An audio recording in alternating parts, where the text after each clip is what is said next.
একটি সুস্থ গাছের যেমন মাটির গোড়ায় শিকড় থাকে, তার গোড়াকে মজবুত করে ধরে রাখার জন্য আমাদের চুলও তেমন একটি গাছের মতো।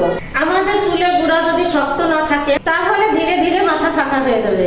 সাধারণত চুলে ব্যবহার করার জন্য অনেক তেল রয়েছে। অনেকেই মনে করে যে চুলের জন্য খাঁটি নারকেল তেলই বেশি উপকারিতা।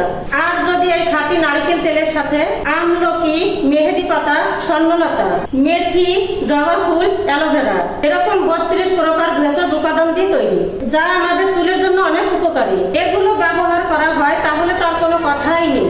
এই জন্য আরহাম কনজিউমার নিয়ে আসছে আপনাদের জন্য হুমা অর্গানিক হেয়ার টনিক, যা 32 প্রকার ভেষজ